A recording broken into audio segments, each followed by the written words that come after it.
दोस्तों, हमारे देश भारत का इतिहास दुनिया का सबसे प्राचीन और सबसे महान इतिहास माना जाता है।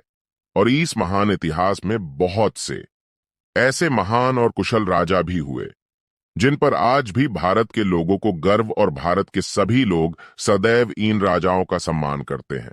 लेकिन हमारे देश भारत में कुछ ऐसे निरंकुश और कमजोर राजा भी हुए जिन्होंने भारत को सिर्फ और सिर्फ कमजोर किया।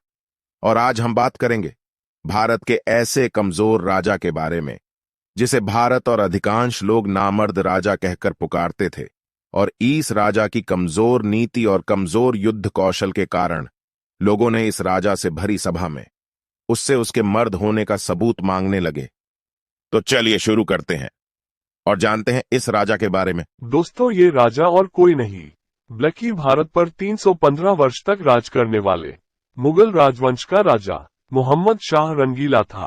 मोहम्मद शाह रंगीला का जन्म 7 अगस्त 1702 को गजनी, अफगानिस्तान में हुआ था। वो मुगल बादशाह फारुखशियार का पुत्र था। उसके बचपन का नाम रोशन अख्तर था और बाद में लोग उसे मोहम्मद शाह रंगीला कहने लगे क्योंकि उसे नाच गाने और शराब पीने का बहुत शौक था। मोहम्मद शाह का राज्याभिषेक 1719 को किया गया था। उसने मुगल बादशाह बनने के लिए कई राजकुमारों की हत्या करवाई थी। और अब हम बात करेंगे कि आखिर क्यों मोहम्मद शाह रंगीला को लोग नामर्द कहते थे। दोस्तों, मोहम्मद शाह के राजा बनने तक मुगल राजवंश बहुत कमजोर हो चुका था, लेकिन फिर भी उस समय मुगल सेना में 1 लाख से अधिक सैनिक थे।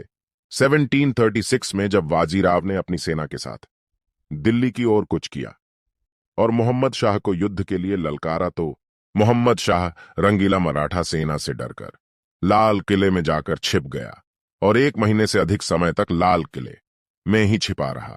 और वाजीराव ने मुगल सेना से बिना लड़े ही दिल्ली को जीत लिया। इस घटना के 3 साल बाद जब 1739 में नादिर शाह ने दिल्ली पर आक्रमण कर दिल्ली में लूटपाट मचाने का आदेश दिया था, तब भी मोहम्मद शाह रंगीला लाल किले में छिप गया था।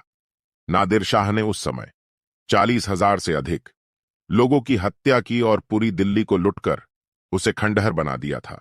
और इस लुट को मानव इतिहास की सबसे बड़ी लुट माना जाता है। इन दोनों घटनाओं के बाद भारत और मुगल दरबार के लोग मोहम्मद शाह रंगीला को नामर्द कहने लगे और उससे उसके मर्द होने का सबूत मांगने लगे।